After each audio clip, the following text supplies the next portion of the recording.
Right, amen. Diyan po kayo sa Ecclesiastes chapter 12. And again, ang sabi ko po kanina, pagpo-focusan po natin ang atin pong oras ngayon is yung nasa dulong part po nung Ecclesiastes chapter 12. Sabi po doon sa verse 13, let us hear the conclusion of the whole matter. Fear God and keep His commandments, for this is the whole duty of man. And mamaya titingnan po natin yung verse po na yan. Pero ang title po ng sermon ko po ngayong tanghali po ito is Living a Balanced Life. Living a Balanced Life. Punta po muna kayo ng Proverbs chapter 11. Proverbs chapter number 11. Proverbs chapter number 11. And kapag pinapakinggan po natin yung word na balanced life, no?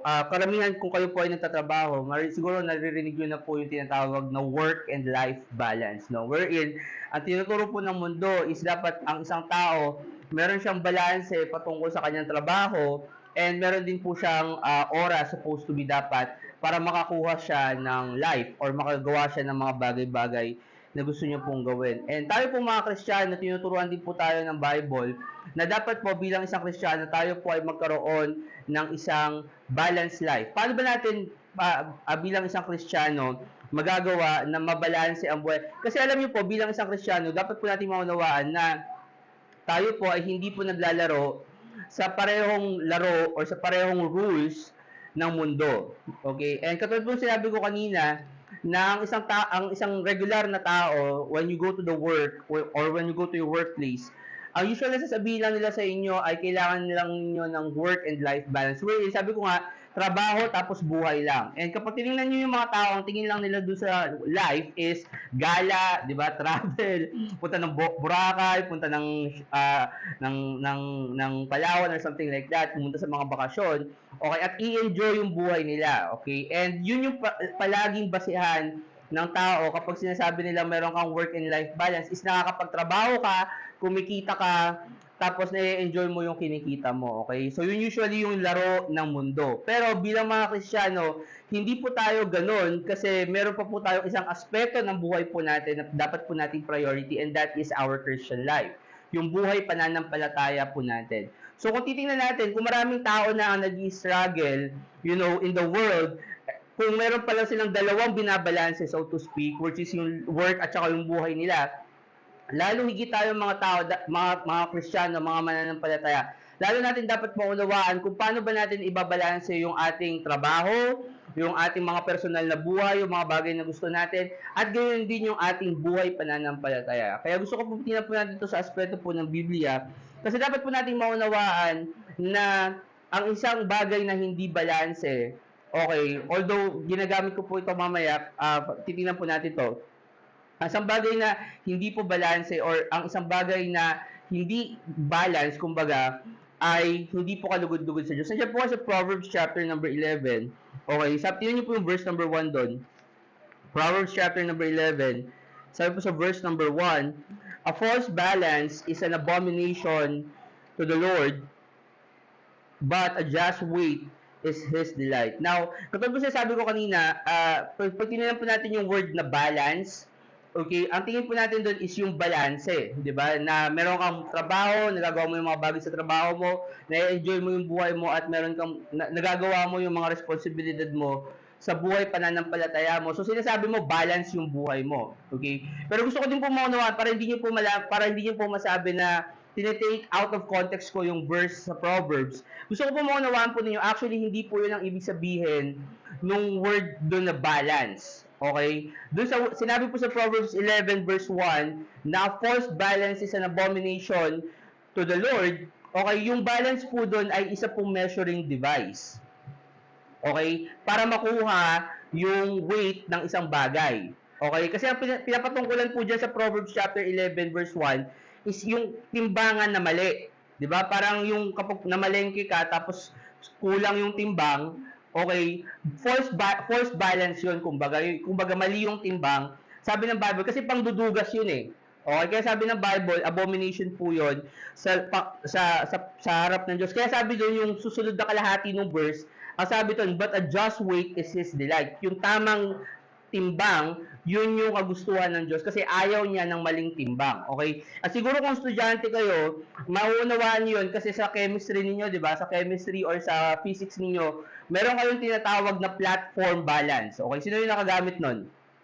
Kung nag-chemistry kayo, nakalimutan nyo na, no? Okay. Actually, ako naalala ko pa yung device, yung platform balance, pero hindi ko na alam kung paano gamitin yon.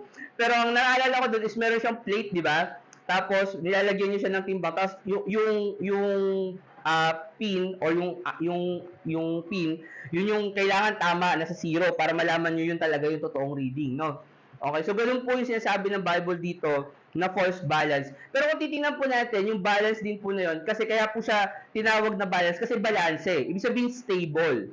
Okay? And isa po sa mga pinakaayaw po or kinokondemn po ng Bible is yung unstable po na tao. Okay? Bigyan ko po kayo ng ilang examples. Hindi nyo na po kailangan pumunta doon. Pero isa po sa mga condemn po ng Bible, si Reuben, number 1, sa Genesis chapter 49 verse 4. Hindi nyo na po kailangan pumunta doon. Pero ito po yung condemnation ng Bible kay Reuben. Sabi po doon, unstable as water, thou shalt not excel, because thou wentest up to thy father's bed, and devilest thou it when he went up to my couch. Okay? Anong ginawa ni Reuben? Bakit siya tinawag na unstable? Okay? Kasi, si Reuben ay, ang tawag doon, nag-ano siya sa asawa ni Jacob, which is yung isa sa mga, nakalimutan ko kung si Bilha or si Zilpha yung isa. Okay, either doon sa concubine ni Jacob ay isa sa mga ginalaw ni Reuben. So kaya tinawag siya na unstable. Okay, kasi hindi niya alam kung ano yung gusto niyang gawin sa buhay niya. Okay? Pero isa pa rin sa verses na nagko-condemn ng unstableness. Punta po kayo ng James chapter 1 para matingnan po natin to. James chapter 1. Para maunawaan po ninyo na may correlation po yung bigat, yung balance na sinasabi po ng Bible doon po sa balance or sa pagiging stable ng isang tao. Sabi po sa James chapter 1, tingnan niyo po yung verse number 6. Tingnan po natin sa verse number 6. Sabi po doon, but let him ask in faith, not in wavering, for he that wavereth is like a wave of the sea driven with the wind and tossed. So, tingnan nyo, ang sinasabi po ng Bible dito, na ang isang tao daw na walang pananampalataya, yung kanyang pananampalataya ay parang nag-waver or hindi stable, okay, ang sabi po doon is para po siyang alon sa dagat. And that, yung alon po obviously is tubig, right? So may correlation doon sa Genesis chapter 49, tinawag si Reuben na unstable as water. Tapos sa James chapter 6, sinasabi po na ang isang tao na hindi stable sa kanyang pananampalataya, para siyang alon sa dagat, driven with the wind and tossed. For let not that man, verse 7, for let not that man think that he shall receive anything of the Lord. A double-minded man is unstable in all his ways. So makikita po natin na sinasabi po ng Bible sa James chapter 1 na kapag ang isang tao ay hindi po stable sa kanyang pananampalataya, ang sabi ng Bible, hindi ka makakatanggap ng kahit na ano galing sa Diyos. Okay? Kasi hindi stable, hindi matatag yung pananampalataya mo. Ang sabi ng Bible na hindi ka makakakuha ng kahit na ano sa Panginoon, a double-minded man. Kung ikaw ay double-minded, sabi ng Bible, unstable ka, hindi lang sa isang bagay na pinagdududahan mo kung gagawin mo or hindi, kundi sabi ng Bible na ikaw ay ganun din magdesisyon sa lahat ng bagay. Okay? At makikita ninyo naman yan sa tao, di ba? Yung mga tao na hindi makapagdesisyon sa buhay nila, usually, hindi lang sa isang bagay sila hindi makapagdesisyon. Okay? Minsan, sa lahat ng bagay, talaga kailangan nila pag-isipan. Okay, tapos ito ba yung gagawin ko or hindi? Whereas may mga tao naman na hindi, matagal ko na pinagdesisyonan, ito yung gagawin ko. So kahit na umulan or kahit na anong mangyari, gagawin nyo yun kasi stable yung tao na yun. Okay, balik po yung Proverbs chapter 16. Proverbs chapter 16.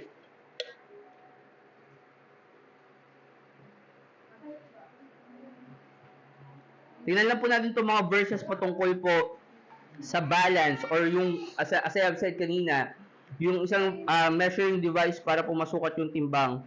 Gano'n ba ito kahalaga sa Panginoon? Tingnan po sa Proverbs chapter 16 verse 11. Sabi po doon, a just weight, Proverbs 16 verse 11, a just weight and balance are the Lord's. All the weights of the bag are His work. So, ang sabi po ng Bible na ang isang tamang timbang at ang isang balance, galing daw po siya sa Diyos. Okay, bakit? Kasi all the weights of the bag are His work. Yung laman daw po nung bag na tinitimbang, galing daw po siya sa Diyos. And again, katulad po nung nakaraan na po natin pinag-usapan, na ang mga bagay na meron po tayo, okay, sabi ng Bible, binigay po siya sa atin ng Diyos. Every good gift cometh from above, sabi ng Bible. So, lahat po na meron tayo, binibigay po siya ng Diyos. At kung titingnan po ninyo, no, ito po yung gusto ko po maunawaan nyo. Punta po ng Proverbs 20. Proverbs 20. Proverbs 20. Na kung titingnan nyo po yung balance, okay, pag magtitimba po kayo, the way I believe na ginagamit po yung balance in times past, is kasi 'di ba hindi naman po katulad na yung market natin, yung market before rather, ay hindi po katulad ng market na meron tayo ngayon. Kasi ngayon, pag bumili ka ng 1 kilo ng okra, magkano na ba okra ngayon? 50 or something like that, okay? Isang bigkis yun. Yung 1 kilo, kasi pagpalagay na natin 50, okay? Huwag na natin isipin yun, okay? O, tayo. So, dyan, sa example, 1 kilo ng okra, 50 pesos, okay? So, yun yung equivalent na pera ng 1 kilo ng okra. But before, okay, yung 1 kilo ng okra would be probably 1/4 na kilo ng baboy or something like that, okay? So, ang ginagawa nila, tinitimbang nila yung okra, tapos meron silang tinitimbang na baboy, tapos parang meron silang dinadagdag para magbalanse, kumbaga, no? Yun yung parang value nung baboy sa okra, okay? Para magbalanse, okay? But titingnan nyo sa Proverbs chapter 20 verse 23, sabi po doon, tingnan nyo sa 23 verse 23, Proverbs 20 verse 23, sabi po doon, diverse weights are an abomination unto the Lord, and a false balance is not good. So sabi ng Bible, na kapag kayo gumagawa ng diverse weights, ibig sabihin, iba-iba yung nilalagay ninyo sa balanse, okay? Sabi na hindi daw siya kalugod-lugod, abomination siya sa Panginoon. And sabi na, inulit niyo yung sinabi niya sa Proverbs 11, sabi doon, a false balance is not good. At ito yung point ko na gusto ko maunawaan ninyo, kasi sa buhay po natin, okay, whether you like it or not, kung gaano man kayo kakuripot, so to speak, okay, sorry, pero minsan kuripot tayo, okay? Kung gaano man kayo kakuripot, isipin niyo yung sarili niyo, meron kayong binibigay, okay? Meron kayong kinukuha. Okay? And sinasabi ng Bible na yung nilalagay niyo doon sa timbangan, so to speak, okay, dapat tama lang siya kung ano yung nakukuha ninyo. Okay? False. Kasi para maging balance yung buhay niyo, dapat yung tama yung bagay na binibigay ninyo, dapat nagiging beneficial din siya, so to speak, sa inyo. Okay? At kung sasabihin niyo, Brother Chris, wala naman akong binibigay or something like that, think about your time. Okay? Kasi lahat tayo mga tao, meron po tayong oras. Okay? Pare-pareho po ang ibinigay po sa atin ng Diyos na 24 hours. Okay? At gusto ko maunawaan nyo ito na aspeto ng balanced life, sapagkat dito nyo po masusukat kung ang inyo pong buhay ay balanse base sa kung paano nyo po ginagamit yung 24 hours na meron po kayo. Okay? Punta po kayo ng Psalms chapter number 90. Psalms chapter number 90.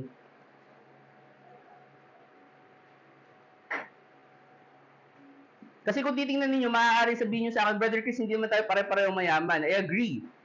Okay? Hindi naman tayo pare-pareho ng property. Okay? Meron ako mga bagay na wala kayo, meron kayo ng mga bagay na wala ako. Okay? So, hindi po balance yun. Pero kung titingnan, o hindi po siya equal, so to speak. Tama? And it's okay, it's fine. Pero gusto ko po maunawaan ninyo, kung pagbabasihan po natin kung paano natin pinamumuhay yung sarili natin, o yung mga buhay na meron tayo, ang isa po sa mga gandang pagbasihan po natin, kung tayo po ay merong balanced life, is yung oras na meron tayo, sapagkat again, ang pinopoint out ko po sa inyo is the fact na lahat po tayo, ano man ang edad ninyo, bata man kayo, estudyante man kayo, okay, nagtatrabaho man kayo, may asawa man kayo, may anak man kayo, o wala, okay, lahat po tayo biniyayaan po ng Diyos ng 24 oras, okay? At hindi lang po yun ang specified po sa atin. In fact, sinabi ng Bible, tinuro na po sa atin kung gaano po tayo kahaba mabubuhay. Okay? Tingnan niyo po sa Psalms chapter number 90, tingnan niyo po sa verse number 10. Sabi po doon, the days of our years are 80 years and 10. Ano po yung 80 years and 10? Well, a score sa Bible po is equivalent to 20. So kapag sinabi niya 3 score, so tatlong score, so that's 20 times 3. So that is 60. Okay? So sabi ng Bible, the days of our years is 3 score years. Sabi doon 60 plus 10. Okay? So bale 70 years. So tinuturo ng Bible na ang buhay daw ng tao, ng isang regular na tao, kasi kung titingnan niyo yung Bible, di ba? Bakit sa Bible yung sina Adam, okay, sina Methuselah, 900 plus years yung edad nila. Pero kung titingnan niyo later on, yung mga Bible characters, hindi na sila ganun kahaba na buhay. Okay? Like for example, I think ang pinakamahaba na lang na nabuhay after the flood was Noah with 600 years. Okay, then after nun, nag-slowly bumaba into 300, naging 120. Moses died as 120 years old and things like that. Okay, pero ngayon, na sinasabi ng Bible, sa panahon natin ngayon, ang edad na lang ng tao is about 3 score and 10 years, so 70 years. Sinearch ko po sa internet, sabi po ng internet, an average lifespan of a Filipino in 2024 is around 71.79 years old. So sabihin, pretty accurate yung Bible kasi sabi niya 70 years na lang daw di ba? Pero sabi pa doon, verse 10, and if by reason of strength they be 4 years. So ibig sabihin, kapag narating mo daw, namatay ka ng 80 years old, sabi ng Bible, malakas ka daw. Okay?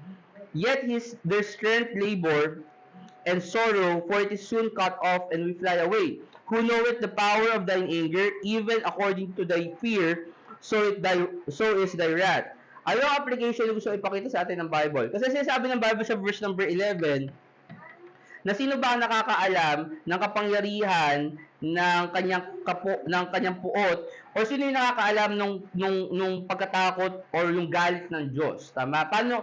Sino ba nakakaalam kung paano tayo ipapunish ng Diyos base sa mga kasalanan ginawa natin? Right? Yun yung pinapoint out ng Bible doon. So, ang application na gustong ipakita sa atin ng Bible, sabi doon sa verse 12, so teach us to number our days that we may apply our hearts into wisdom. Kasi ang pinapoint out ng psalmist sa Psalms chapter number 90 is binigyan lang tayo ng certain lifespan ng Panginoon, ng Diyos, na around 70 to 80 years. So, ayaw natin dapat na aksayahin yung 70 o 80 years ng buhay natin na ang Diyos galit sa atin. Na wala tayong ginagawa na mabuti sa Diyos, na ang Diyos galit lang sa atin dahil puro kasalanan lang yung ginagawa natin. Kaya ang hiling ng Psalm sa Psalms chapter 19 verse 12, sabi doon, turuan nyo kami na bilangin natin yung araw namin. Kasi here's the thing, let's say for example, ang isang regular na Pilipino, 71.79 years old lang, 34 years old na po ako. Okay? And that means that I'm around half of my lifetime. Okay? Doon sa kalahati po na yun, around 10 to 12 years pa lang po akong na-save. Okay? At doon sa 10 to 12 years po, and here's the thing, okay? Hindi po ako yung tipo ng Kristiyano na na-save tapos after 10 years ako na-save, saka lang ako naglingkod sa Panginoon. Okay? So, nung na-save ako, around that same time, around that same year, nagsimula na rin po ako maglingkod sa Panginoon, naging zealous na po ako sa gawain ng Diyos. But here's the thing, even that, nung nagsisimula pa lang po ako sa paglilingkod, sa pagiging zealous sa mga bagay sa Panginoon, hindi pa rin po karamihan ng ginawa ko tama. Okay, I mean, kung pag-usapan natin yung soul winning, siguro yung mga unang soul winning ko, malamang binibilang kong save, malamang hindi save yung mga yun. Okay, kasi hindi ko rin alam kung paano mag-soul winning alright? So, hindi siya, ang point ko, hindi siya productive. Even the time na spend ko sa ganun kaliit na panahon, okay, hindi siya productive sa harap ng Diyos. Okay, kaya sabi ng Bible, kailangan natin turuan yung sarili natin, or kailangan natin turuan yung sarili natin kung paano bibilangin yung araw natin. Kasi kung isipin nyo, kung ako 34 years old, kalahati na ng buhay ko yung nagamit ko, meron na lang akong 35 years para ipabuhay at maglingkod sa Panginoon. Okay? And here's the thing, hindi lang yun ang gagawin ko. Okay? Meron akong anak, meron akong asawa, okay? Meron akong trabaho and things like that. So, ang question, paano ko siya babalansehin? Tama? Punta po kayo ng Ephesians chapter 5 sa New Testament. Ephesians chapter 5. Paano ba natin i-apply yung ating puso sa sabi ng Bible that we may apply our hearts unto wisdom? Paano natin bibilangan yung ating oras? Sino ito? Sabi ng Bible sa Ephesians 5, popular passage po to, Ephesians 5:15. Sabi po doon, see then that you walk circumspectly, Ano po ibig sabihin ng word na circumspectly? Okay, ibig sabihin po ng word na circumspectly or circumspect, sabi po doon, worry or unwilling to take risk. Okay, ano po ibig sabihin kapag sinabi niyang, see then that that ye walk circumspectly? As sinasabi ng Bible sa Ephesians 5:15, na kung kayo daw maglalakad, tiyakin daw ninyo na para kayong sigurista. Okay, unwilling to take risk. Okay, ano 'yon? Sigurista, di ba? Pag naglakad daw kayo, para daw kayo dapat sigurista. Hindi kayo, sabi doon, not as fools, but as wise. Okay? So, ibig sabihin, hindi kayo, sorry for the word, no? Pero, wag nyo, baka, Brother Chris, nagbumura kayo. Hindi kayo tatanga-tanga, okay? And hindi pagmumura yon, okay? Kasi, ang tanga po ay bobo, okay? So, ibig sabihin, kung ayaw nyo ng tanga, o di sige, wag kayo ng bobo pag naglalakad kayo, okay? So, wag daw kayong bobo kapag naglalakad. Sabi, not as fools, but as wise. Okay, ano yung wise? Ibig sabihin matalino. Kasi ayaw nyo nga mag-take ng risk. And here's the thing, kung kayo ayaw nyo mag-take ng risk, anong ginagawa ninyo? Kinakalculate niyo yung every aspect or yung tinitingnan nyo ano yung magiging outcome ng bawat galaw ninyo. Tama? Na kapag ito gagawin ko, baka ganito yung mangyari, ganito, ganyan, ganyan. Right? Kumbaga parang iniisip nyo na yung outcome nung gagawin nyo pa lang. Right? So yun yung sinasabi ng Bible na pag tayo daw maglalakad, especially sa buhay pananampalataya natin, dapat daw maging sigurista tayo. Pansinin niyo yung verse 16, paano natin gagawin yun? Sabi ng Bible, redeeming the time because the days are evil. So sabi ng Bible, kailangan nyo daw i-redeem yung time. Ano yung redeem? Okay, di ba kinakanta natin yun? Redeem, redeem. So, kapag sinabing tayo ay redeem, ang ibig sabihin nun, tinubos tayo. Okay? So, ibig sabihin na sinasabi ng Bible na kung kayo ay maglalakad, para daw masabi ninyong matalino kayo, yung oras daw dapat tubusin ninyo. Bakit tubusin? Okay, kasi sabi ko nga, meron lang kayong 24 hours. At para maging matalino kayo, kailangan nyo gawan ng paraan na yung 24 hours na yun, i-stretch ninyo, magamit ninyo ng husto para sa gusto ninyo mga gawin, right? Sabi doon, redeeming the time because, bakit? Kasi there are times na merong araw na masama. Okay? Ano yung ibig sabihin nun? Isipin niyo, meron kayong, sabi ng Bible kanina, meron lang tayong 70 to 80 years. Tama? Isipin niyo, nagkasakit ka pa ng 3 araw. Okay? Di wala ka nagawa, right? So, sayang yung araw mo kung sakit ka pa ng 3 araw. Days are evil, right? Meron panahon na bigla na lang sasakit yung ulo mo. Diba? Meron panahon, katulad na, lalo na sa panahon yun, biglang iinit, hindi ka makalabas, and things like that, right? So, sabi ng Bible, may darating ang araw na hindi mo magagawa. Yun yung po yung tinatawag na days are evil. Tapos may mga panahon din minsan, di ba, na gusto mong gawin yung isang bagay pero hahadlangan ka na lang na para tinatamad ka or something like that. Ang tawag po doon, evil, masama. Tama? Kasi wala kang magawa eh. Ano yung conclusion? Verse 17, sabi po doon, wherefore, be not unwise, but understanding what the will of the Lord is. So sabi ng Bible, para magawa mo na tubusin yung oras mo, sabi ng Bible, kailangan mo daw malaman kung ano yung kalooban para sa'yo ng Diyos. Okay? So, yun po yung purpose po ng sermon po natin ngayon, okay, na malaman po natin ano po ba yung kalooban ng Diyos para po sa atin. Okay? Paano natin hahanapin yung balance between sa mga bagay na kailangan natin gawin sa secular na buhay, like for example, trabaho, pag-aaral, okay? Yung mga trabaho na kailangan natin gawin sa ating pong pamilya, sa ating pong personal na buhay, at yung mga bagay na kailangan po natin gawin para po sa Panginoon. Okay? Nabalik po kayo ng Ecclesiastes chapter 12. Yun po yung text po natin this morning. Ecclesiastes 12. Ecclesiastes chapter 12. Okay? And isa po sa mga gusto ko po maunawaan po ninyo na para malaman po natin ano po ba yung paano natin hahanapin yung balance. Kasi ganito yun eh. Sa mundo, ang iniisip nila, para masabi mong balance, meron kang oras para sa lahat. Tama? Meron kang oras para sa trabaho mo, meron kang oras para sa sarili mo, para sa pamilya mo, may oras ka para gawin yung mga bagay na gusto mo. So, kailangan bigyan mo yung mga bagay ng oras para magawa mo lahat ng bagay na yun. Okay? Pero hindi po yun ang pinapakita ko sa inyo. Gusto kong makita ninyo ngayong araw po na to. Okay? Kasi, to tell you honestly, sa akin, in my perspective, imposible po yun.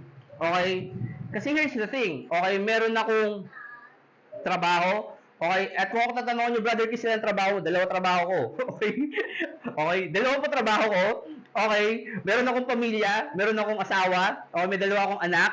Okay? So, para sa akin, kung gusto kong bigyan yung bawat bagay na gusto kong gawin, and here's the thing, meron akong mga pangarap. Okay? Hindi lang naman yung trabaho ko, hindi lang naman yung trabaho ko, yun na yung gusto kong gawin habang buhay. Okay?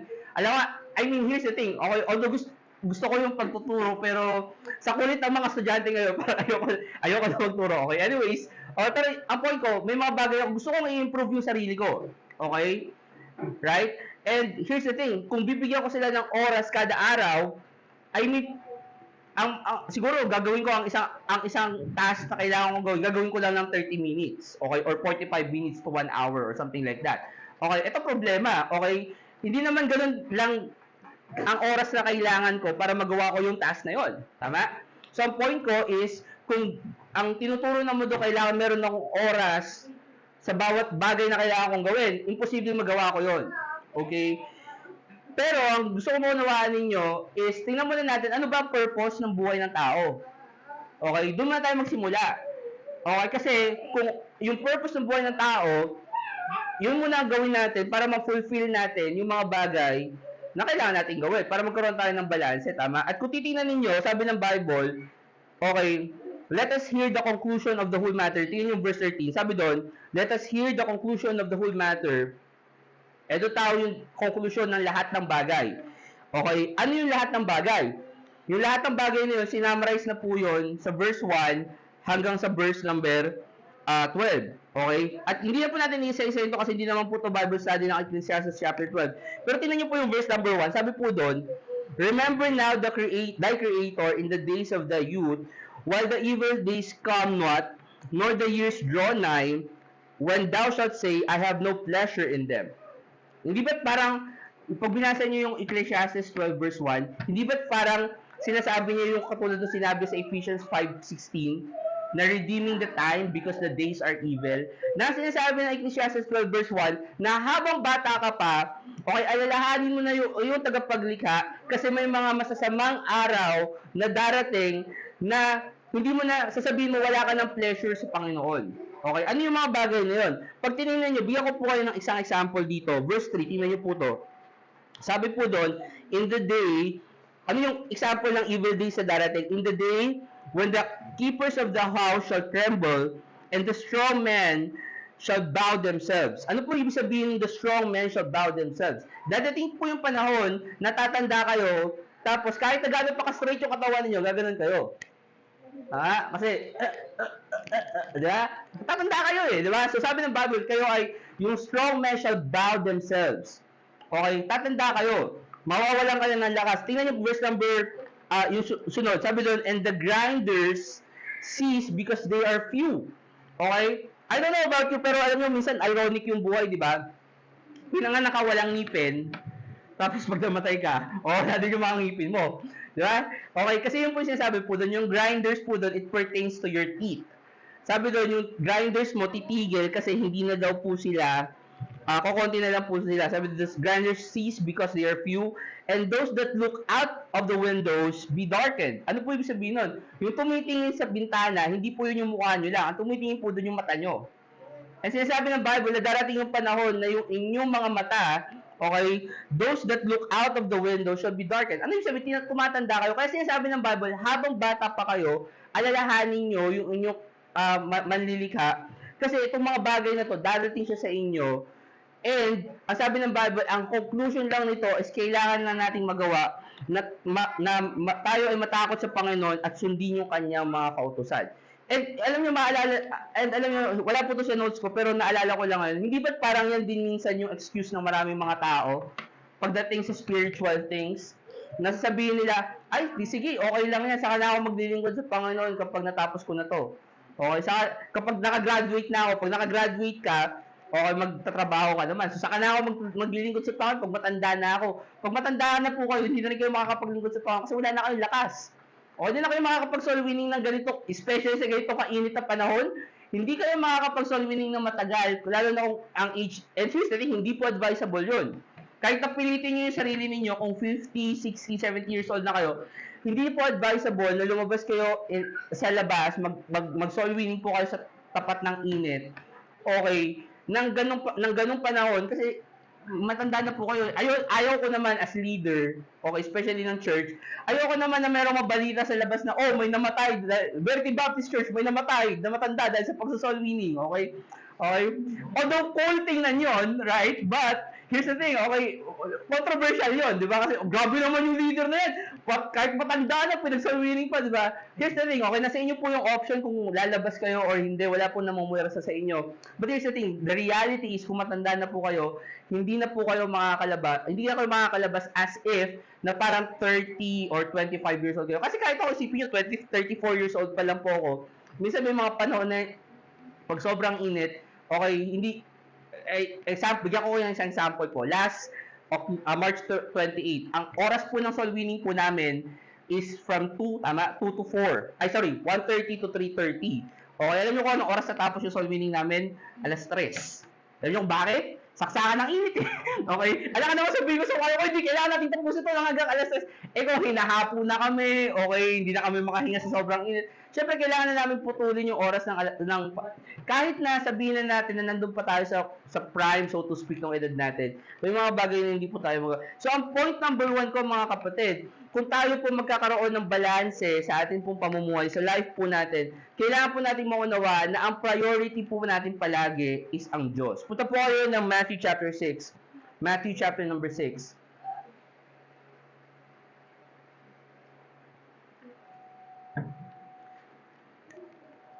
Matthew 6.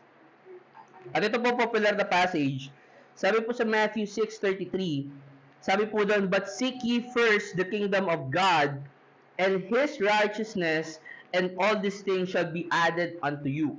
Ano po sinasabi po ng Bible? Na kayo daw po, kailangan unahin ninyo, hanapin yung kaharian po ng Diyos. And I believe, and obviously alam po natin to dahil kahit naman po hindi Baptist, nakapaskil po ito sa mga bulletin or something like that. In fact, alam nyo, short story lang, nung ako po ay estudyante, student assistant po ako, meron po kaming supplier.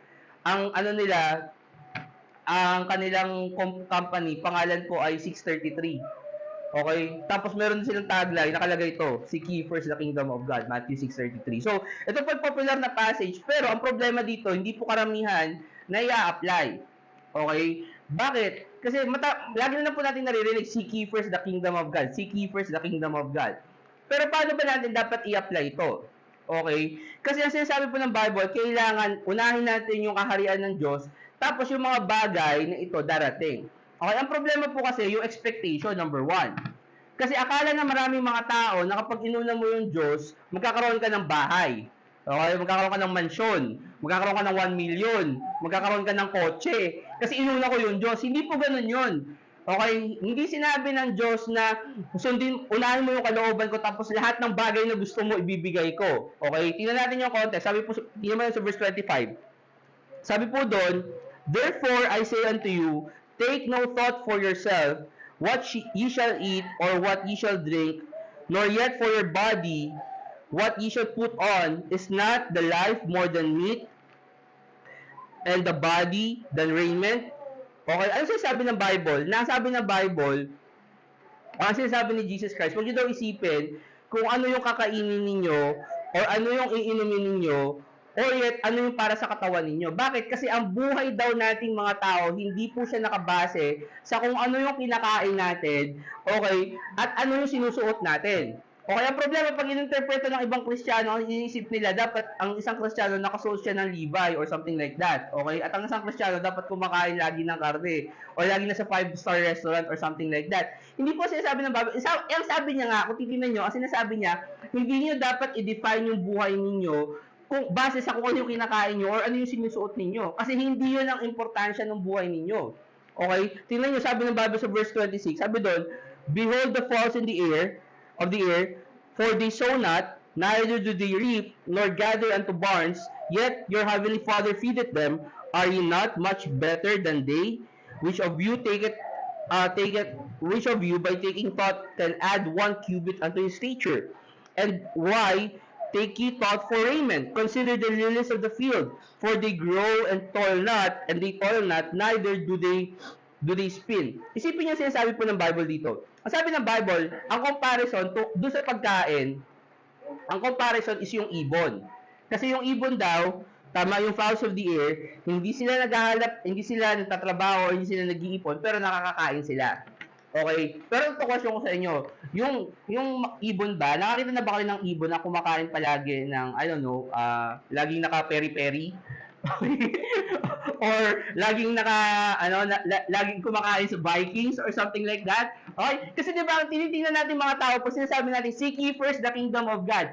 Maglilingkod ako sa Panginoon, pero alam ko, bibigyan ako ng pagkakataon ng Diyos na kumain sa, bro? Yung sa Sofitel, di ba? Yung mahal doon. Okay? Di ba? Okay? Doon ako dadalhin ng Diyos. Okay? Hindi po yun yung point ng Diyos. Ang sinasabi niya, wag niyong isipin yung pagkain kasi ipo-provide ko yung pagkain. Pero hindi niya sinabi na bibigyan kayo ng mamahaling pagkain. Okay? Ano yung sinabi ng Bible tungkol sa pananamit? Sabi ni Jesus Christ, i-consider niyo daw yung lilies of the field. Na yung damo, okay, na kahit na wala nag-aalaga sa kanila and things like that, okay, sabi ng Bible, okay, napo-provide pa rin yung pangangailangan. Sabi nga sa verse 29, and yet, I say unto you that even Solomon, in all his glory, was not arrayed like one of this. Wherefore, if God so clothed the grass of the field, which today is, and tomorrow is cast into the oven, shall he not much more clothe you, O ye of little faith? Therefore, take no thought, saying, what shall we eat, or what shall we drink, or whether withal shall ye be clothed? For after all these things do the Gentiles seek, for your heavenly Father knoweth that ye have need of all these things. Tapos sabi doon sa verse 33, but seek ye first the kingdom of God and His righteousness. So sinasabi ng Bible, na alam na ng Diyos kung ano yung pangangailangan mo. Okay? And here's the thing, alam po ng Diyos na hindi natin kailangan kumain sa Vikings para masabing banal tayo or something like that. Okay? Ang point ko, okay, na hindi po sinasabi ng Bible na magkakaroon kayo ng luxurious life.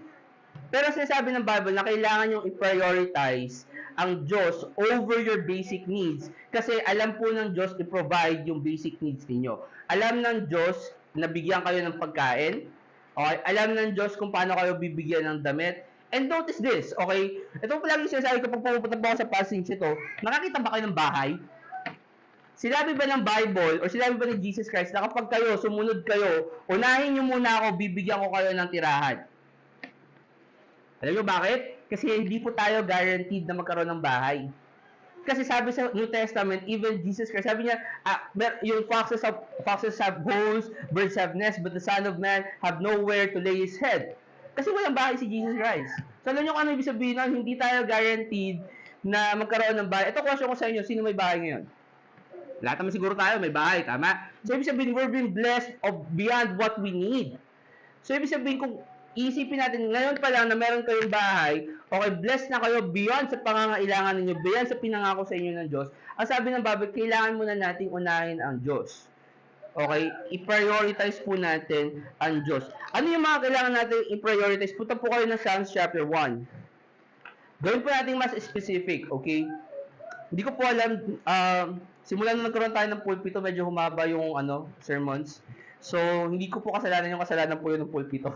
Okay. Pero tingnan po natin kung gaano po kahaba po to. But here's the thing. Okay, gawin po natin more specific. Ano ba yung mga bagay na dapat nating unahin? Okay? Kasi here's the thing. I want you to be zealous. Gusto ko po kayong maging matyaga sa gawain po ng Panginoon. Pero I don't want you to be zealous without knowledge. Okay? Kasi gusto ko po again, ang pinapakita ko po sa iyo is balance. Paano nyo po masasabi na ang buhay po ninyo ay isang balancing buhay? Okay? Kasi on the other side, meron po mga Kristiyano na hindi po naglilingkod sa Panginoon, wala silang pakialam sa bagay na sa Diyos. Pero may mga bagay naman, and here's the thing, okay? Hindi po rin ito tama. Okay? Merong mga tao na sa sobrang zealous nila sa Panginoon, pinabayaan na po nila yung trabaho nila. Okay? Pinabayaan na nila yung pamilya nila, and things like that. O yung sasabihin sa akin hindi nag-exist yun, maraming mga Bible Baptist, okay, pastor yung asawa nila, nagtatrabaho yung babae.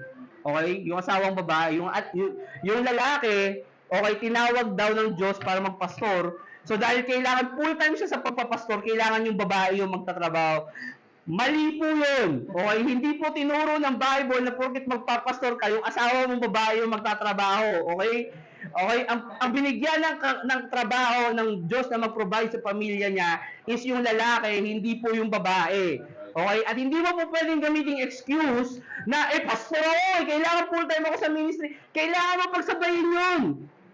Kasi if any man provided that for his own, he's worse than an infidel, sabi ng Bible. Okay? At kung hindi ka magpo-provide ng sarili mo, sabi ng Bible, wala kang karapatang mag-preach. Okay? Sorry, pero yung sinasabi ng Bible. Or how about, right, yung mga tao na sobrang bata pa, mga 20, 25, at dahil zealous sila sa Panginoon, sasabihin ng pastor, mag-full-time ka na sa ministry. Tapos, bahala na ang Diyos sa'yo, walang support, walang kahit na okay, bahala ka na sa buhay mo, wala kang trabaho, and things like that. Okay, so ano ngayon ang nangyayari? Ito nangyayari ngayon. Kaya ang dahilan, marami sa mga so to speak Christian workers, palagi na lang nang lilimos na para bang ang Diyos kailangan nating magmalimos. In fact, hindi na naman tinuruan ng Diyos na maglingkod ka sa Kanya o kaya pabayaan mo yung trabaho mo. Hindi, I mean, show that in the Bible. Kasi hindi tayo tinuturuan maging monks ng Bible. Alam niyo yung mga monghe na ang ginagawa nila, kakalimutan nila yung sarili nila, pupunta sila somewhere na walang iistorbo sa kanila, magpapakalbo sila or something like that, okay, whatever, okay, tapos kakalimutan nila yung personal, hindi po na tinuturo po ng Biblia. Ang tinuturo po ng Biblia na kung ikaw maglilingkod sa Panginoon, kailangan minsan kasama po doon yung trabaho po natin, secular. Okay, so meron dalawang side po dito. Gusto ko po muna, paano nyo malalaman na balanse ako? Diba? May trabaho ako pero naglilingkod pa rin ako sa Panginoon. Ang sabi ko, number 1, kailangan po natin i-priority yung ating pong Diyos. Kailangan lagi po naka-priority ang Diyos. Paano ko malalaman na napa-priority ko ang Diyos? Number 1, pag nagbabasa ka ng Bible, reading and meditating upon God's Word. Basahin ko sa inyo sa Psalms chapter 1 po kayo.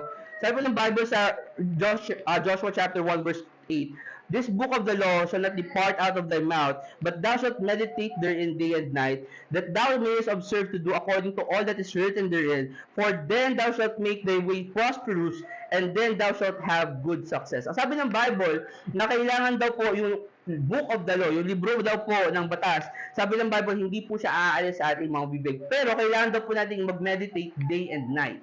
So here's the thing, kapag isa sa mga essentials po ng buhay pananampalataya po natin, yung pagbabasa po ng Bible, yung pag-meditate upon God's Word.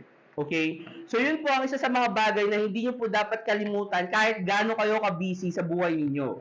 Okay? Na meron kayong oras, okay, na magbasa or makinig or mag-memorize ng scripture or ng salita po ng Diyos. Okay? Pansinin niyo sabi sa verse number 1, Psalms chapter 1. Sabi po ng Psalms chapter 1,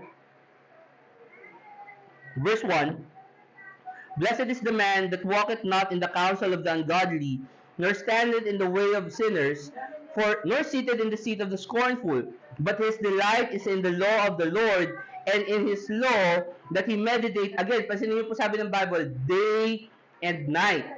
And he shall be like a tree planted by the rivers of water, that bringeth forth his fruit in his season. His leaf shall not also wither, and whatsoever he doeth shall prosper. So sinasabi ng Bible na isa sa mga way kung paano tayo magiging successful as Christians is the fact na tayo po ay nagme-meditate day and night sa Bible. Okay, nabigyan ko kayo ng tip. Okay? Brother Chris, paano namin gagawin yan? Hindi mo ba alam, gumigising kami ng alas 3 ng umaga, umuwi kami ng alas 7 ng gabi. Ako po yun, okay? Gumigising ako ng umaga, okay, umuwi ako, walang araw, okay? Umalis ako ng bahay, walang araw, umuwi ako, wala rin pa rin araw. Brother Chris, napaka-busy namin, hindi mo ba alam paano kami sobrang busy? Okay, here's the thing. Okay, nagko-commute po ako. Okay? So, paano ako nagme-meditate upon God's Word? Number 1, naka-earbuds po ako, naka-earphone ako. At sa earphone ko po, ang hindi po music yung ang naka-play. Ang naka-play po ay King James Audio Bible. Okay? Bakit? Kasi habang na-traffic ako, instead na mag-complain ako kung gaano ka-traffic sa Pilipinas, ang ginagawa ko, ginagamit ko yung oras ko para makinig sa salita po ng Diyos. Okay? So here's the thing, okay? Sabihin nyo bang imbalance ako kung nagagamit ko yung oras ko para makinig sa salita ng Diyos? Okay? Kasi doon po, here's the thing, ginagawa, kung let's say for example, 3 hours yung traffic, 1 hour magbasa ng Bible, 1 hour mag-memorize ng Bible, 1 hour for prayer, right? So, bakit ako magko-complain kung matraffic? At least nagawa ko yung time ko. So, kahit na sabihin niyo pang alas 3 ako ng umaga gigising at pagkagising ko aalis agad ako ng bahay. Here's the thing, sa traffic, sa sasakyan, sa commute, doon ako nagbabasa ng Bible. Okay? And I believe magagawa niyo yun. Yung estudyante, pag natatraffic kayo, pwede ka makinig ng Bible. Kasi here's the thing, yes, tama nagbabasa kayo ng Bible. Okay? Pero pero if you're gonna think about it, sabi din ng Bible, faith cometh by hearing and hearing by the word of God. So yun isa sa mga aspeto ng pagbabasa is yung pakikinig din. And here's the thing, ano po yung mas mahalaga, Brother Chris, yung pagbabasa o yung pakikinig? Bakit hindi nyo gawin pareho? Right? Bakit nyo kailangan pag-isipan, ano ba yung mas mahalaga, yung pakikinig o yung pagbabasa? Eh kung pwede nyo naman gawin pareho. I mean, anong excuse yung pwede nyo gawin? Brother Chris, nakakaya naman magdala ng ganitong Bible sa kalsada. May cellphone ka eh. Right? May smartphone ka. So, pwede mo naman sabihin, nandun ka, nagte-text ka, kunyari, nakikinig ka. Kung nahihiya ka talaga as Christian, nadalhin mo yung Bible mo or whatever, okay, sabi mo, ay, tayo ko doon, nakakayo naman eh. O, di ba cellphone ka? Diba? May excuse ba doon? Wala.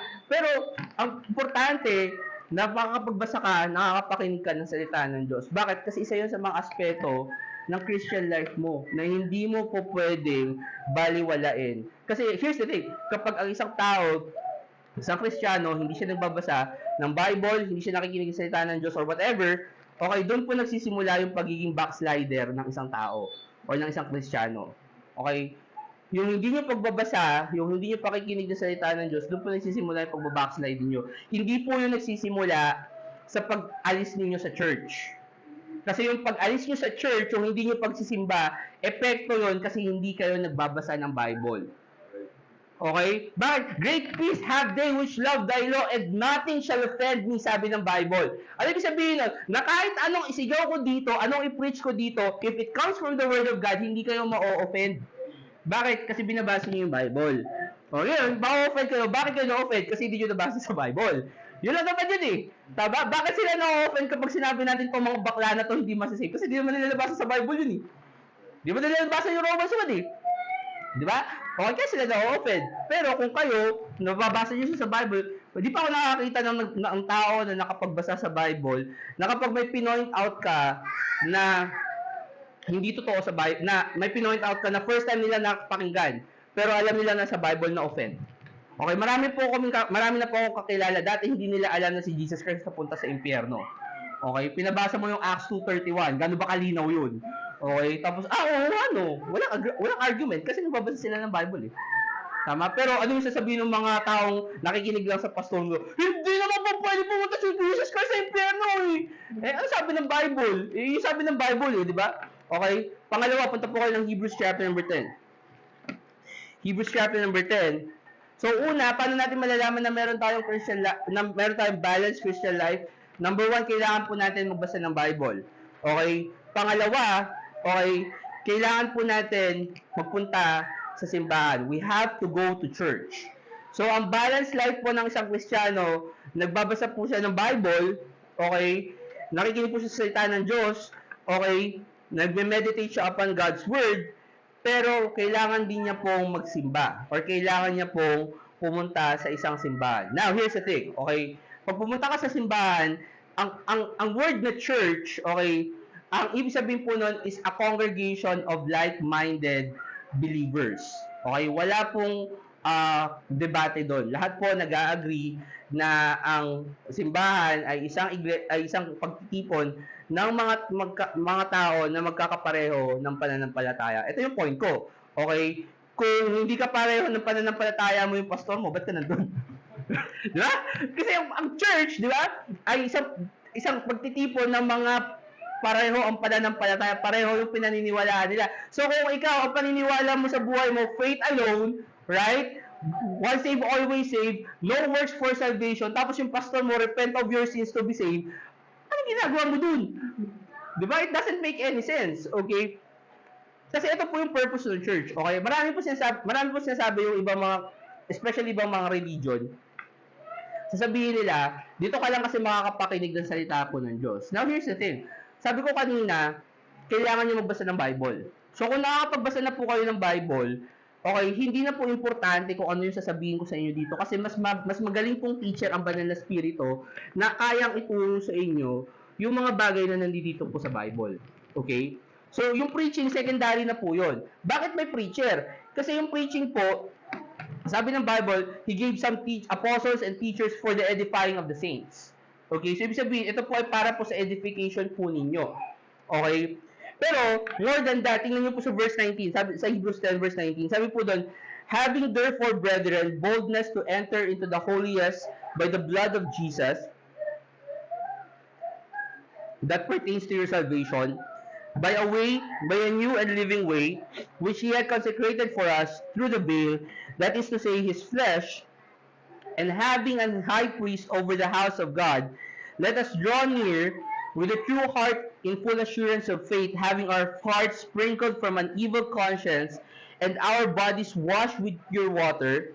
So ano po yun? Separated life. Tama? Yung inyo pong puso na sprinkled from evil conscience and our bodies washed with pure water, that signifies your separated life. Let us hold fast the profession of our faith without wavering. Pansinin nyo ha, sabi doon without wavering. Kanina pinag-usapan natin yung wavering na parang unstable po siya. For He is faithful that promise. Verse 24, and let us consider one another to provoke unto love and to good works. Tapos, sumunod po doon yung quintessential passage patungkol po sa pagsisimba. Sabi po doon, verse 25, not forsaking the assembling of ourselves together as the manner of some is, but exhorting one another, so much the more as you see the day approaching. Ano gusto ko pakita sa inyo? Gusto ko pakita sa inyo na nung inutos ng Bible na magtipon kayo, na mapunta kayo sa isang simbahan, okay, hindi niya po sinabi na magtipon kayo kasi kailangan niyo makapakinig ng preaching. Ang sinabi niya, kailangan niyo magtipon, forsake not the assembling of yourselves together as the manner of some is. Bakit? Kasi doon sa verse 24, sinabi niya, kailangan niyong i-consider yung bawat isa. You have to consider one another to provoke unto love and to good works. Ano yun? Kailangan niyo daw i-encourage ang bawat isa para sa pag-ibig at sa mabubuting gawa. Okay? Kasi ang maraming mga simbahan, sinasabi nila, or ang maraming religion, sinasabi nila, kaya ka magsisimba kasi para matuto ka sa Bible. Again, hindi po yun ang purpose ng simbahan kasi tayo, ang tinuturo po natin, kailangan yung basahin yung salita po ng Diyos. Ang purpose po ng simbahan, para maunawaan po ninyo, is para ang bawat isa ay ma-encourage sa pag-ibig, mahalin ang salita ng Diyos, at gumawa ng mga mabubuting bagay. Okay? So, ibig sabihin, kaya po kayo nandito sa church ay para maging encouragement po kayo. Okay? Hindi po kayo nandito para umupo lang at makinig ng salita ng Diyos or ng preaching. Although part po yun ng service po, hindi kayo nandito para kumanta lang or something like that. Nandito po kayo para i-encourage ang bawat isa. Kasi here's the thing, kung pupunta po kami galing Pasig, tapos dito po, dadatnan lang po namin ay ilang tao, here's the thing, hindi po kami ba i-encourage? So kayo, na nandito kayo ay encouragement sa akin na nagpe-preach. And hopefully, itong message na to, ginawa ko itong preaching na to, ang inspiration ko po dito, ang goal ko po dito ay ma-encourage kayo sa pamamagitan po ng salita po ng Diyos. So, yun po yung encouragement. At yung katabi ninyo, okay, ang responsibilidad nyo po sa katabi po ninyo ay i-encourage siya. Okay? Kasi sa church po, dapat na-form yung pagkakaibigan. Sa church po, na-form dapat yung camaraderie and things like that. Okay? Sa isang simbahan po. At dahil po doon, nai-encourage po ang bawat isa na lumabas at mag-soul winning, lumabas at tumulong sa mga kapatiran and things like that. Kasi yun po ang importansya po ng simbahan po natin. Okay? Kaya po kayo nasa church ay hindi po para makapakinig ng preaching, kundi para i-encourage ang bawat isa. Okay? Kaya nga, here's the thing.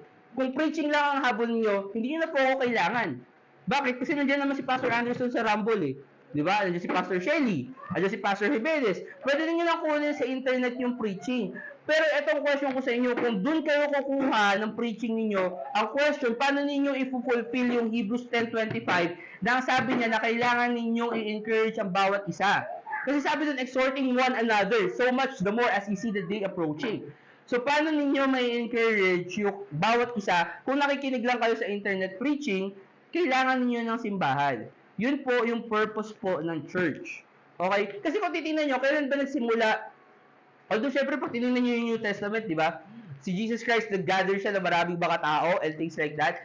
Pero yung intimate relationship na makikita natin yung mismong church, di ba? Sa Acts, kailan yung nagsimula? Nagsimula yung ma-persecute si Jesus Christ.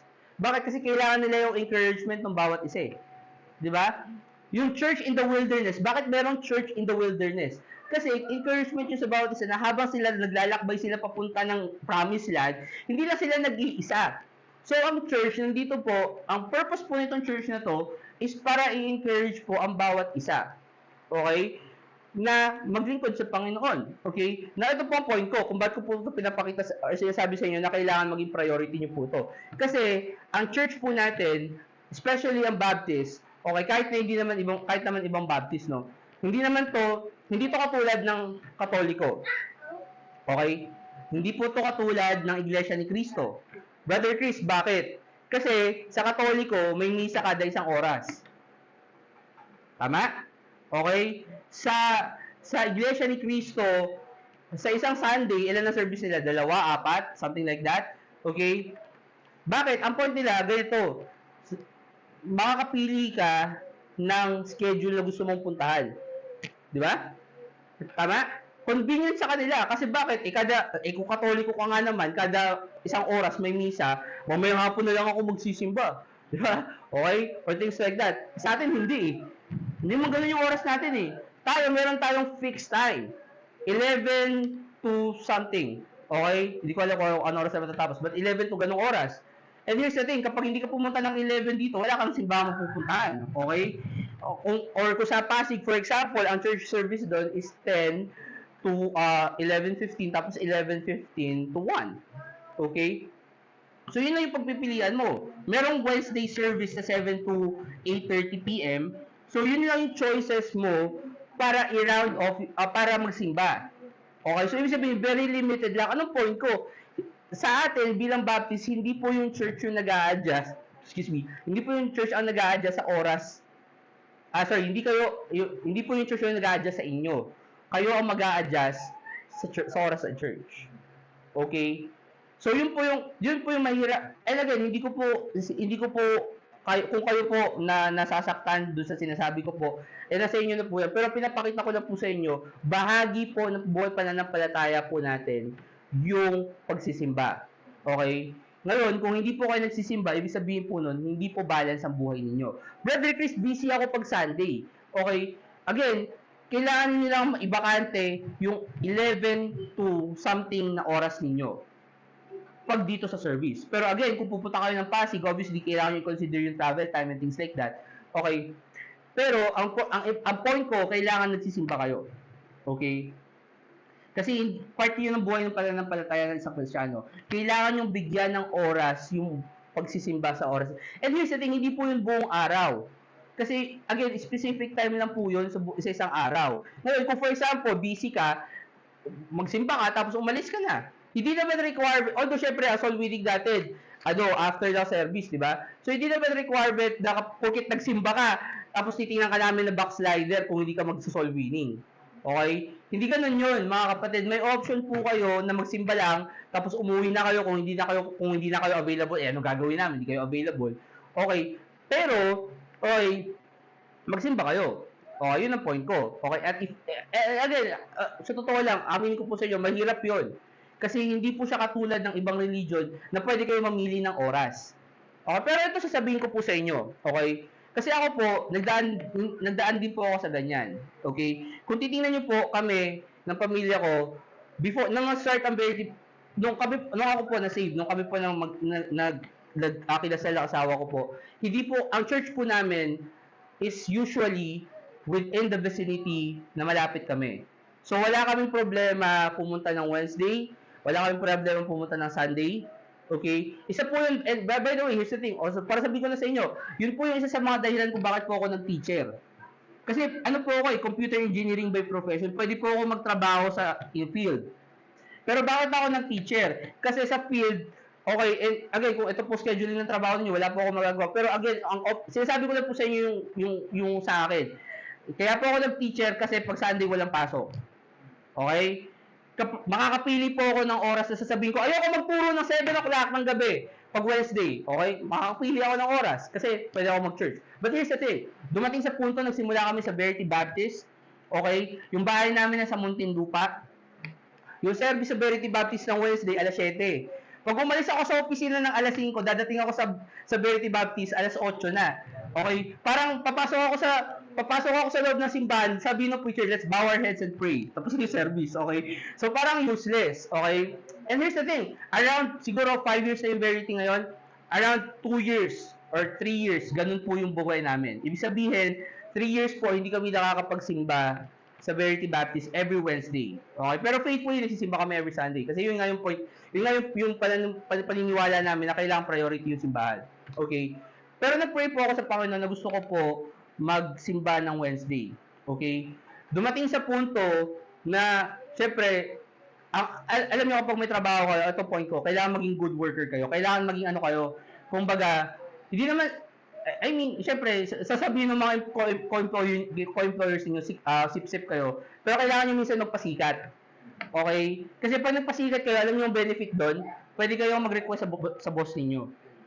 Okay? And here's the thing, nung dumating yung punto na kaya ko na mag-request sa boss ko, okay, na pwede po ba ako mag-half day sa pag-Wednesday, ginawa ko. And again, hindi ko po sinasabi yun just to brag or things. Ang pinapakita ko po sa inyo na kung ang tao may desire magsimba, magsisimba po siya. Whether may trabaho siya or something like that.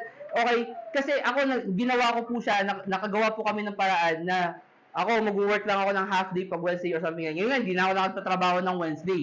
Okay, wala po akong pasok sa school ng Wednesday because of the fact that meron kami service pag Wednesday sa Manila.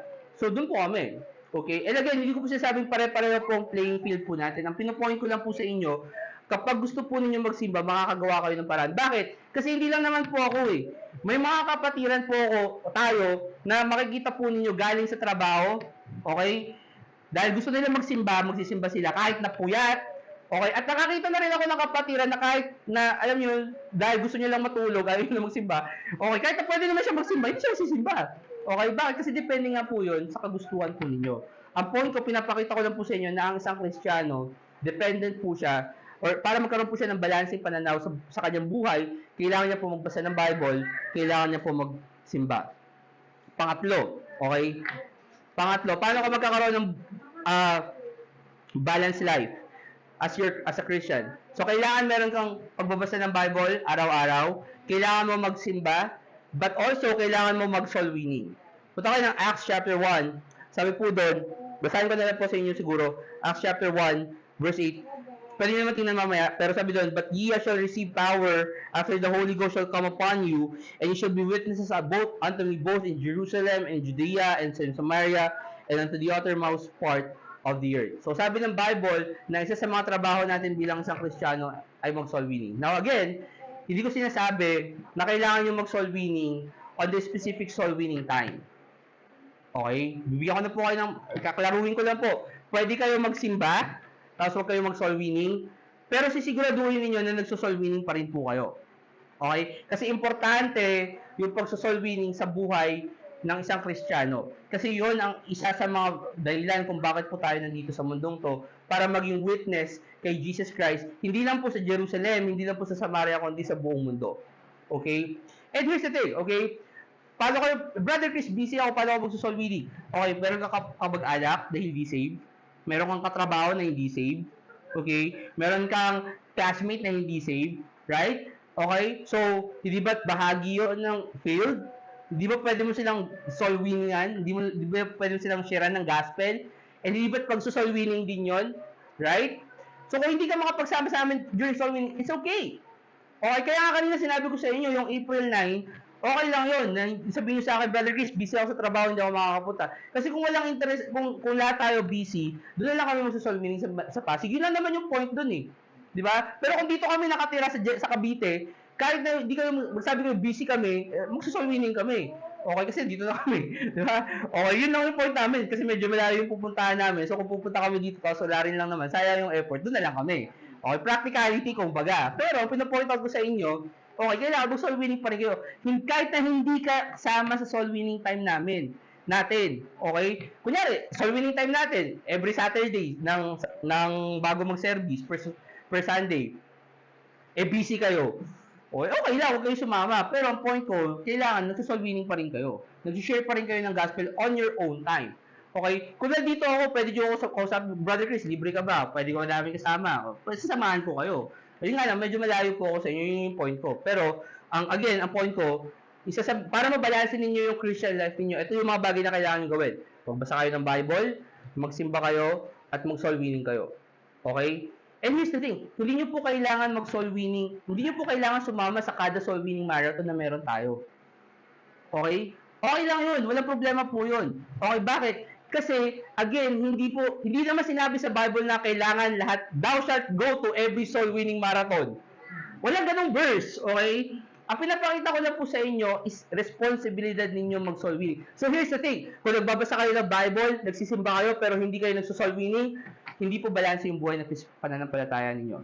Kung kayo po ay nagbabasa ng Bible, pero hindi kayo nagsisimba, pero nagso-soul winning kayo, hindi rin po balanse yung buhay ninyo. Kasi kailangan yung tatlong yon present para masabi po ninyo na balanse yung buhay po ninyo.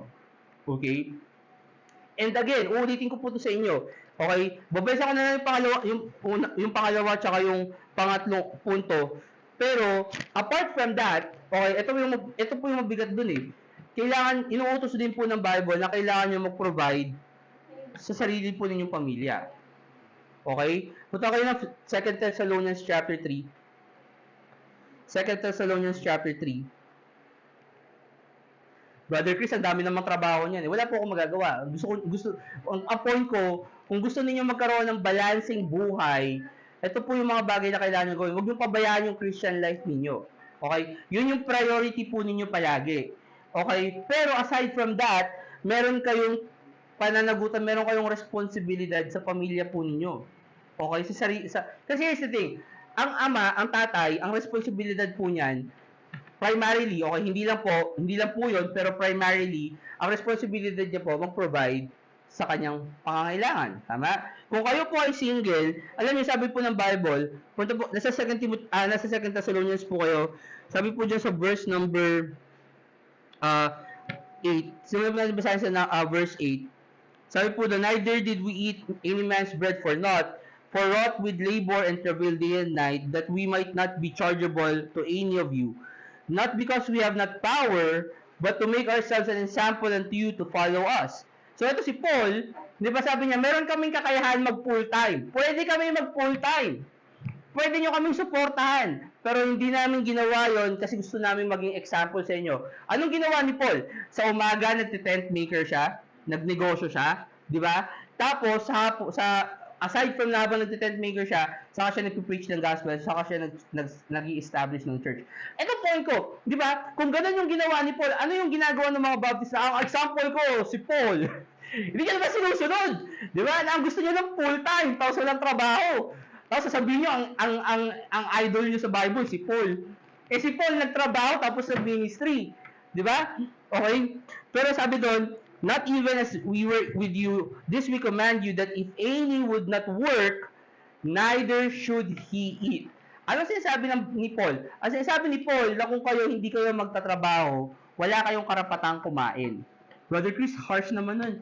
Totoo po yun. O yun ang sinasabi ng Bible. Kaya yung mga manlilimos na buo naman yung katawan, nasa prime ng edad nila, 20, 27, tapos nanlilimos, wala silang karapatang kumain. Brother Chris, wala naman silang opportunity. Alam niyo, merong opportunity sa tao naghahanap ng opportunity.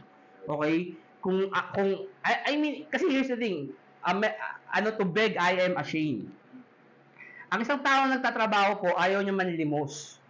So kung yan, mawawala ng pera yan, I would rather maghanap ng trabaho kaysa manlimos ako.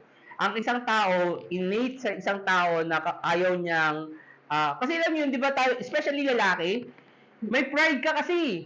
Okay, here's the thing, sabihin niyo mga tama o mali yung pride niyo, may pride ka na ayaw mong dumepende sa ibang tao. Kasi gusto mo magaling ka eh, di ba? Although sabihin mo nang mali yung attitude na yun, but here's the thing, innate sa ability sa isang lalaki na mag-glory siya, maging masaya siya sa trabahong pinagpagalan niya. So kung ikaw manlilimos ka tapos sa prime of your age ka, sabi ng Bible wala kang karapatang kumain. Okay? At it goes with everyone. Okay? Hindi lang sa akin, hindi lang sa mga lalaki, kahit sa mga babae. Here's the thing, ang trabaho namin mag-provide, pero alam niyo ba na ang mga babae, ang trabaho nila i-raise yung kanilang pamilya, yung mga anak. Okay? So here's the thing. Okay, and here's the thing, wala po akong against kung ang babae nagtatrabaho. Okay? Pero ang pinapoint out ko, yun ang primary purpose ng babae. Na ang babae ay housekeeper, ang lalaki ay nagbe-bring ng bacon, nagtatrabaho. Ngayon, here's the thing. Siyempre sa Pilipinas, third world country tayo, mahirap. Mahirap po yun. Okay, I understand. Kaya nga po dalawa trabaho ko eh. Okay? Kasi, nag-decide po kami long time ago na ang asawa ko, magpo-focus po siya sa mga anak namin. So, therefore, kailangan ko gawin lahat ng bagay para ma-provide yung pangangailangan ng mga bata at ng wife ko. But here's the thing, kung let's say for example, nag-agree kayo ng asawa mo na yung babae magtatrabaho, tapos yung lalaki, dalawa kayo magtatrabaho sa secular life. So here's the thing, lalaki, kailangan mo mag-share sa trabaho ng wife mo. Kasi sinirad ka lang wife mo sa trabaho mo eh. 'Di ba? So kung ang trabaho ng lalaki mag-provide, tapos tumutulong yung wife sa pagpo-provide, kailangan yung lalaki tumulong din sa bahay. Kasi dalawa kayo eh. Okay? Pero, again, ang point ko, lahat tayo may trabaho. Okay? At ang sabi ng Bible, na kailangan natin magtrabaho kasi part yun ng buhay natin. So, kailangan parte pa rin yun. But here's the thing, meron kang 8 hours na magtrabaho. Okay? Actually, sino ba yung sabi 8 hours na dapat magtrabaho? Wala naman eh. Di ba? Okay? Pwede ka magtrabaho as long as you want. Okay? Pero again, kailangan meron kang oras sa pagbabasa ng Bible mo. Kasi priority yun eh. Bible, church, soul winning, tapos kahit na point ko kahit na anong trabaho pag gawin mo, gano'n ka pa katagal magtrabaho, kung may oras ka sa mga bagay na to, balance ka. Tama? And here's the thing, hindi lang nila kailangan mo gawin. Kasi kung may pamilya ka, tama? Congrats sa mga binata dalaga, wala kayong other responsibility kundi magtrabaho, but here's the thing, kung may asawa ka, kailangan mong sabi ng Bible sa Ephesians chapter 4 verse 6, sabi doon, ye fathers, provoke not your children to wrath, but bring them up in the nurture and admonition of the Lord. So, sabi ng Bible, part din ng inyong trabaho, ang i-brought up in the nurture and admonition ang inyong trabaho, ang inyong mga anak. Punta po ng Ecclesiastes 5. Ecclesiastes 5.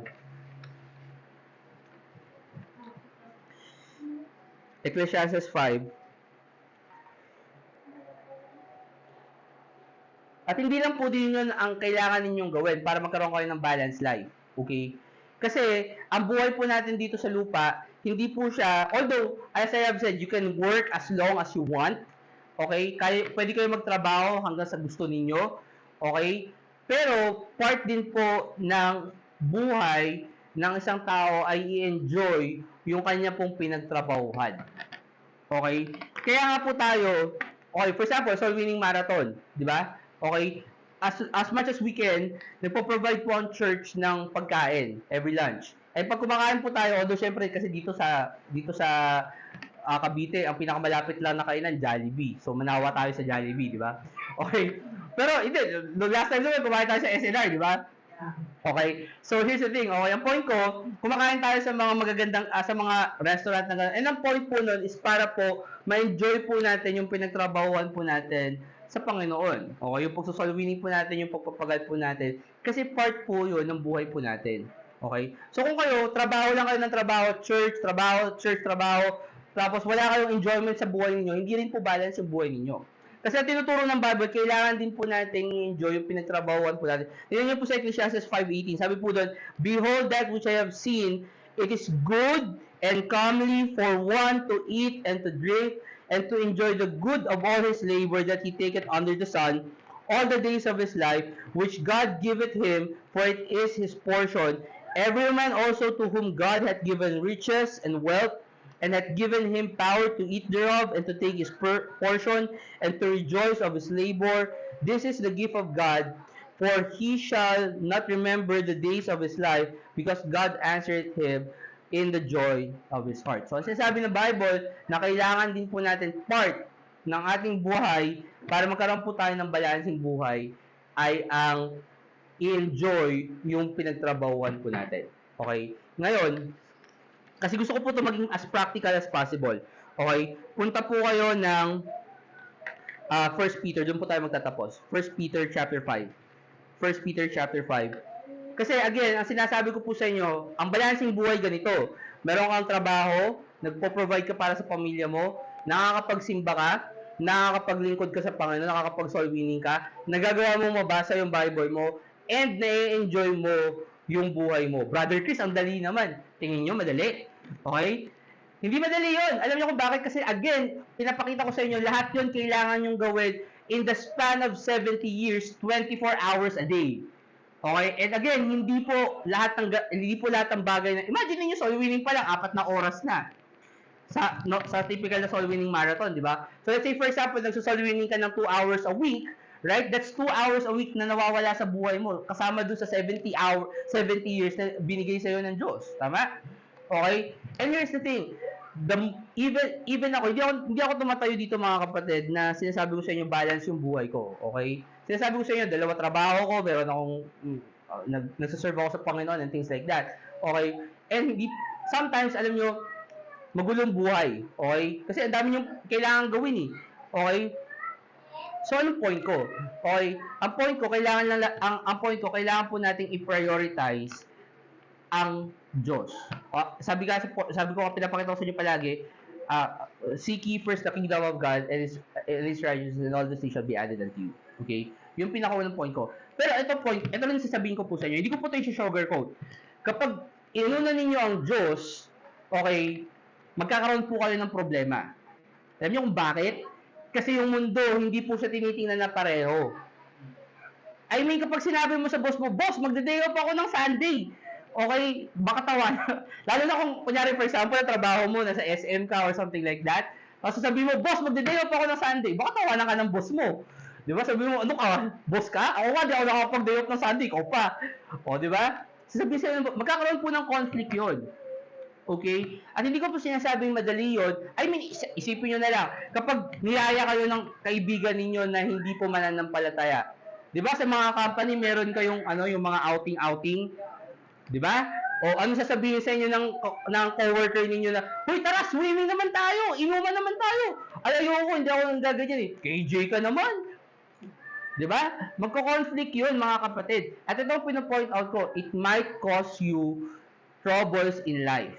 Pero alam niyo yung sinasabi ng Bible, nandiyan sa 1 Peter chapter 5, pero sabi ng Bible sa Matthew 16 verse 24, basahin ko po ito sa inyo. Then said Jesus unto his disciples, "If any man will come after me, let him deny himself and take up his cross and follow me." Tapos sinabi niya po ito, verse 25, "For whosoever will save his life shall lose it, and whosoever will lose his life for my sake shall find it." Verse 20, "For what is a man profited if he gain the whole world and lose his own soul? Or what shall a man give in exchange for his soul?" Alam nyo, yung verse 26, lagi nating naririnig yon sa soul winning. Diba? Na sinasabi ng Bible, or sinasabi natin, laging madali, or laging mas mahalaga ang kaluluwa ng tao kaysa sa anumang bagay na meron dito sa mundo. Tama? Okay? Pero itong point ko sa inyo, okay? Hindi nawala yung kaluluwa ninyo na naligtas kayo. Okay? And ang point ko, kung sa isang tao na hindi saved, importante siya ay masave. Kahit na anong mangyari, kahit na mawala yung pera niya or something like that, basta masave siya. Sapagkat kung hindi siya masasave, mapupunta siya sa impyerno. So is yung saved person, kung pinabayaan niyo yung kaluluwa niya. Paano papabayaan yung kaluluwa, Brother Chris? Kapag hindi siya nagsisimba, pag hindi siya nagbabasa ng Bible, pag hindi niya ginagawa yung kalooban ng Diyos, hindi niyo ba alam na pinababayaan niyo yung inyong kaluluwa kapag ginagawa ninyo yun? Okay? Ano sabi ng Bible? What that it profit a man? Ano ba ang magiging kapakinabangan ng tao kung papabayaan niya yung sarili niyang kaluluwa apart from this, para makuha niya lang yung mga bagay sa mundong to? Tama? Kasi sinasabi ng Bible, kung ikaw susunod ka sa Diyos, kailangan mong i-take up yung cross. And here's the thing, sabi po doon, daily. Okay? Sorry, sa ibang verse po pala yun, pero sinabi mo, take up his cross and follow me. Pero sa Mark, I believe, or sa ibang part ng gospel, sinabi mo, take up the cross daily. Kasi araw-araw po ninyong kalbaryo yon.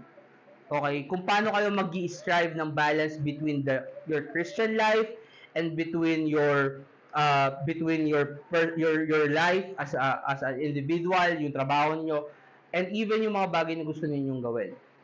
Struggle po yun, I admit. Pero sabi ng Bible, kapag kayo susunod sa Panginoon, huwag niyo pong i-expect na yung buhay Kristiyano easy. Kasi sabi ng Bible, kung kayo gusto niyo sumunod sa Panginoon, kailangan yung kunin yung cross niyo, pasanin niyo po siya araw-araw. Kasi importante po yun para sa inyong mga kaloob. Brother Chris, anong solusyon?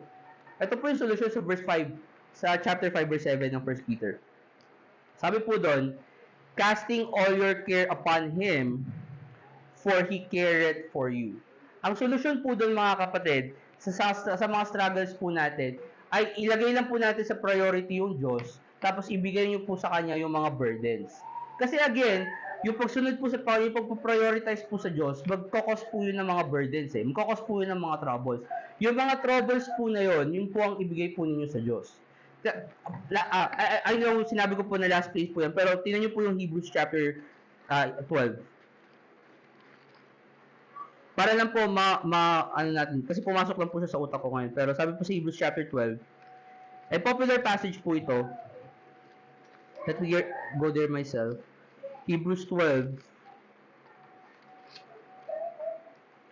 Sabi po sa verse 1, yun nyo, sabi doon, wherefore, seeing we also are compassed about with so great a cloud of witnesses, let us lay aside every weight and the sin which that easily beset us. Ano sabi ng Bible? Na dahil tayo ay tatakbo, di ba? Yung race, sabi doon, mamaya papakita niya doon, pero sabi niya, dahil mayroong mga witnesses na nag-cheer po sa atin, sabi niya, kailangan ninyong alisin yung bigat at saka yung mga kasalanan na nagpapahirap po sa inyo. Yun yung sinasabi ni Peter sa 1 Peter chapter 5 verse 7 na you cast all your care upon Him because He cared for you. Okay? Hindi po yung pagmamaliit sa kasalanan, hindi po yung pagbabaliwala sa kasalanan, pero yung mga troubles, yung mga alalahanin baga natin sa buhay po natin. Sabi ng Bible, kailangan po natin iwan yun sa Panginoon. Bakit? Kasi sabi doon, let us run with patience, Hebrews 12 verse 1, let us run with patience the race that is set before us. Tayo nung nakatingin, verse 12, verse 2, looking unto Jesus, the author and the finisher of our faith. Kasi sabi ng Bible, kung tayo tatakbo sa buhay pa ang tingin dapat po natin na kay Jesus Christ. Okay? Kaya, hindi ko sinasabing hayaan nyo na yung mga problema ninyo. Pero sinasabi ko, ibigay nyo siya sa Diyos. Okay? Kasi alam niyo, minsan may mga pag kayo po nasa sitwasyon na hindi niyo na alam yung gagawin niyo, the only logical way is to wait, 'di ba? Bigay niyo sa Diyos, tapos eventually darating naman yung punto na bibigay sa inyo ng Diyos yung solusyon. Yun nga lang, kailangan niyo mag-antay. Yun kasi yung medyo ayaw ng maraming mga tao, lalo na sa panahon natin ngayon. 'Di ba? Uso instant noodles, instant coffee, order ka nito, instant nandiyan na agad, 'di ba? Ayaw natin mag-antay eh. Pero sinasabi kasi ang kailangan natin kung tayo gusto natin maging effective sa buhay pananampalataya, kung gusto natin magkaroon ng balanced life, okay? Is i-priority natin yung Diyos, tapos iwan natin yung mga troubles na nagawa ng pagpa-priority natin sa Diyos sa Panginoong Jesucristo. Right? Let's pray. Dear Father Lord, maraming salamat sa araw po na pinagkaloob niyo sa amin. We pray, Lord God, na tulungan niyo po ang Panginoon na ma-apply ang buhay po ang mga bagay na natutunan po namin sa preaching po na ito ngayon, Lord God. We pray na gabayan niyo po ang bawat isa na magkaroon ng balanced life, Panginoon. Na i-priority po kayo, Panginoon, sa paglilingkod po namin sa Panginoon, sa inyo, Panginoon. We pray, Lord God, na tulungan niyo po kami to read the Word of God. Bigyan niyo po kami, Panginoon, ng boldness to preach your Word, na mauwin, Panginoon, ang mga taong kilala po namin na hindi pa po ligtas na makakilala po sila sa inyo. Hindi po pa bigyan niyo po kami po, Lord God, na mga schedule sa trabaho po namin, Panginoon, that will allow us to come and gather together, Panginoon, sa inyong pong tahanan. Makapag-church po kami, Panginoon. At kayo nga po, Lord God, ang patuloy na magbigay po sa amin ng kalayaan, Panginoon, na makapag-gather, Panginoon. Alam po namin, Panginoon, sabi ng Bible, na where the Spirit of the Lord is, there is liberty. At bigyan niyo po kami, Panginoon, ng Spirito, Panginoon. Tahanan niyo po kami, Panginoon. Bigyan niyo po kami ng kalayaan, Lord God, na makapagtipod, Panginoon. Ngayon po, Panginoon, amin po patuloy na hinihingi, Panginoon, ang pagpapala po ninyo sa bawat miyembro ng Verity Baptist Church Cavite. At kaya nga, Panginoon, mag-bless, Panginoon, sa tahanan po na to, na patuloy niyo pong ginagamit sa inyo pong gawain, Panginoon. Christ, we pray. Amen.